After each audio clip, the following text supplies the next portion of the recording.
अब हम तीसरी बार नहीं आजमाएंगे। भारतीय जनता पार्टी मायावती को गृह मंत्री तो छोड़ो प्रधानमंत्री की भी ऑफर देगी, तब भी अब हम भारतीय जनता पार्टी के साथ हाथ नहीं मिलाने वाले। मायावती घबराने वाली नहीं है, मायावती किसी लालच में आने वाली नहीं है। बहुजन समाज पार्टी ने यह फैसला लिया है कि जो पॉलिटिकल प्रेशर में जो सीबीआई को मेरे खिलाफ इस्तेमाल किया है, तो ये गलत कार्य भारतीय जनता पार्टी को बहुत महंगा पड़ेगा। The name is Mayawati.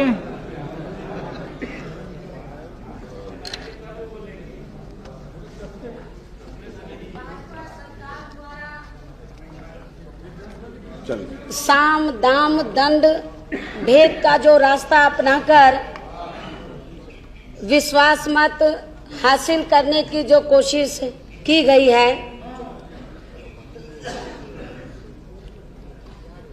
ऐसी सरकार द्वारा रखे गए विश्वास प्रस्ताव के खिलाफ मैं अपनी बात कुछ कहने के लिए खड़ी हुई हूँ। माननीय अध्यक्ष जी,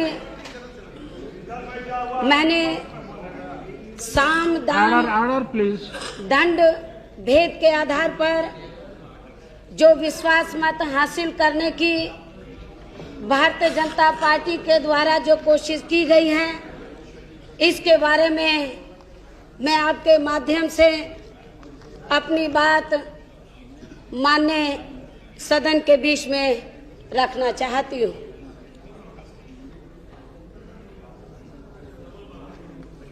माननीय राष्ट्रपति जी ने जब प्रधानमंत्री जी को मिलने के लिए बुलाया और ये कहा था कि आपके समर्थन में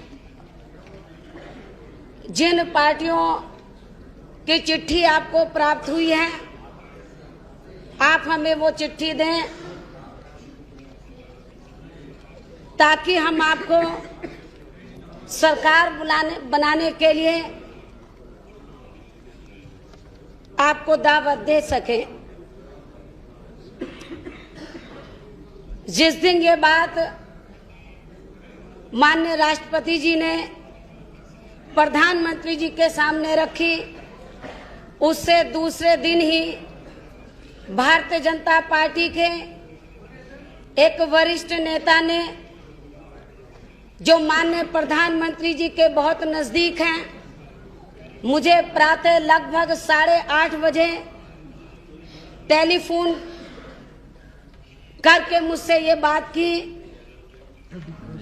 कि आप सरकार में शामिल हो जाएं, आप चाहें तो हम आपको गृह मंत्री बना सकते हैं। और इतना ही नहीं, आपकी पार्टी के जो 4 और सदस्य हैं, तो उनमें से भी किसी को हम मिनिस्टर बना सकते हैं। मैंने माननीय प्रधानमंत्री जी के करीबी माने वाले जो भाजपा के वरिष्ठ नेता हैं, उनको मैंने ये कहा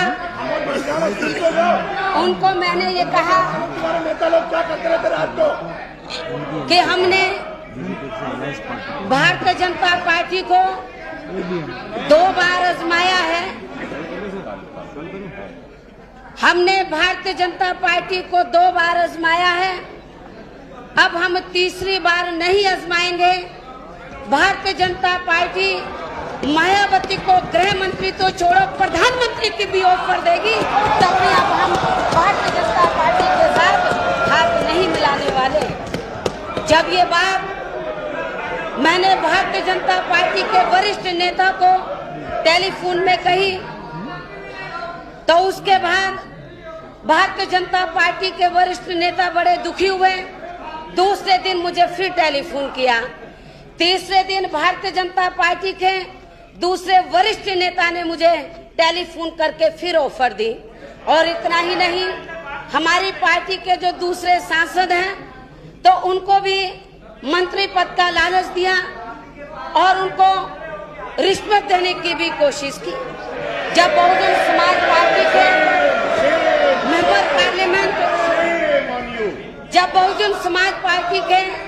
member parliament Bharatiya Janata party के लालच में नहीं आए, उनके बहकावे में नहीं आए, तो मैं माननीय सदन को ये बताना चाहती हूँ कि जिस दिन भारतीय जनता पार्टी की सरकार बनी और माननीय श्री अटल बिहारी वाजपेयी जी ने प्रधानमंत्री के पद की शपथ ली, उसी दिन मैंने दिल्ली दूरदर्शन पर यह खबर सुनी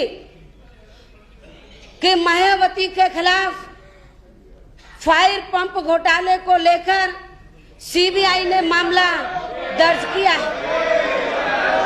मैं ये बताना चाहती हूँ पूरे सदन को कि जब मैं भारतीय जनता पार्टी के द्वारा साम दाम दंड भेद जो उन्होंने इस्तेमाल किए मेरे ऊपर, जब मैं उनके चक्कर में नहीं आई तो मेरे ऊपर तो भ्रष्टाचार का फर्जी मामला सीबीआई के द्वारा दर्ज कराकर तो पूरे देश में मेरी इमेज को बिगाड़ने की कोशिश की, मेरे ऊपर पॉलिटिकल प्रेशर बनाने की कोशिश की कि मायावती डर जाए, घबरा जाए और दबाव में आकर जब विश्वास मत का मौका आता है तो उस मौके पर वो हमको विश्वास मत के ऊपर हमारे समर्थन में वोट दे दे।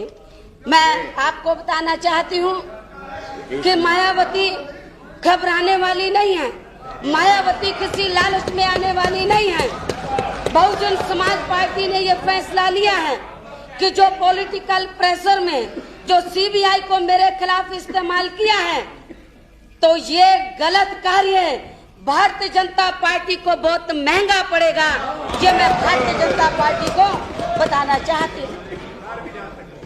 मैं भारतीय जनता पार्टी को ये बताना चाहती हूँ कि जिस मामले को लेकर पॉलिटिकल प्रेशर बनाकर मेरे खिलाफ ये गलत मामला दर्ज कराया गया, ये मामला मेरे शासनकाल का नहीं है, ये मामला प्रेसिडेंट रूल का है, 1995 का है, लेकिन मायावती कदर बीच में आ गई। इससे साफ जाहिर होता है कि पॉलिटिकल प्रेशर बनाकर तो विश्वास मत के मौके पर आपने हमारी वोट लेने की कोशिश की, डराने की, धमकाने की, जो पुराने हथियार थे उनको इस्तेमाल करने की आपने कोशिश की।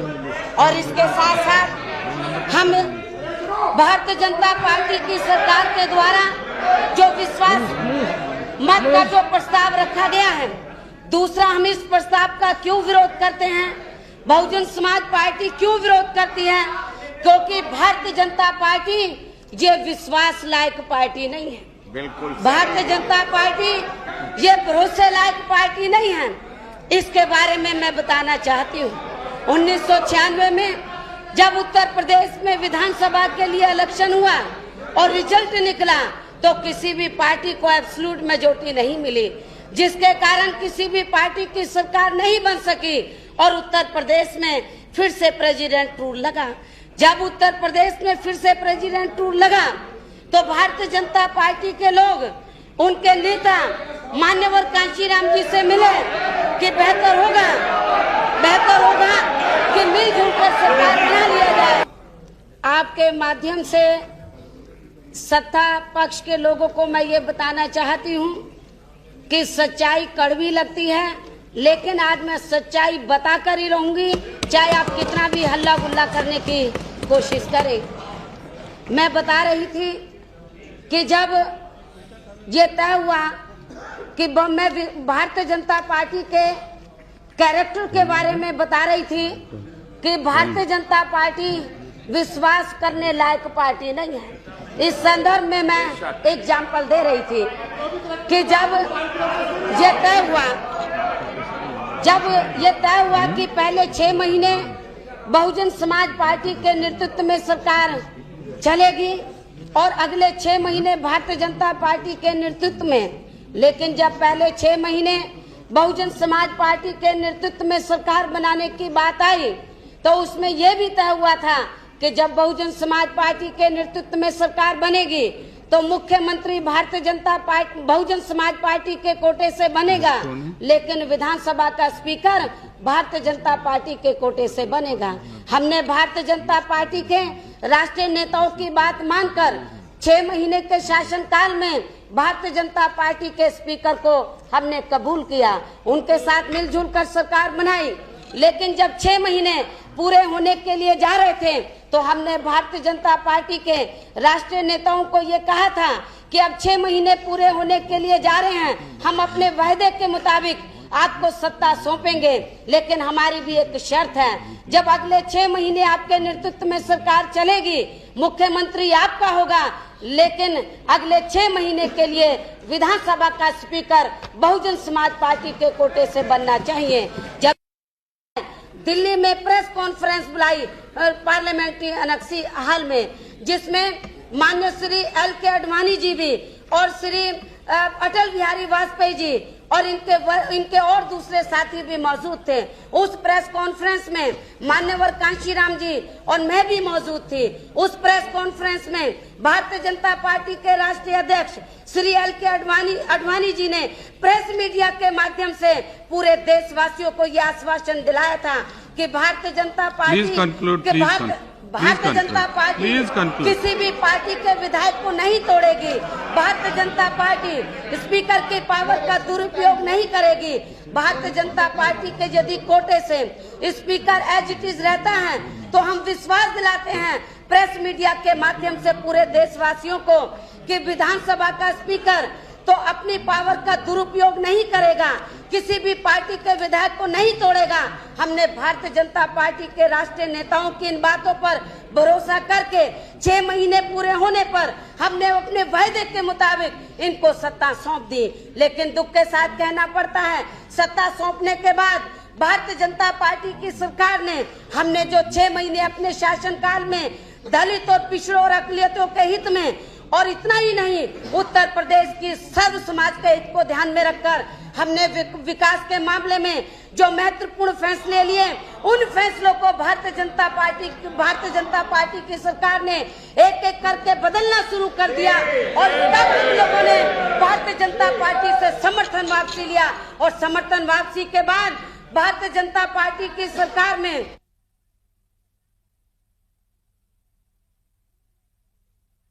उन्होंने बहुजन समाज पार्टी नहीं, कांग्रेस पार्टी और कई पार्टी के विधायकों को तोड़ा और विधानसभा के स्पीकर ने अपनी पावर का दुरुपयोग किया।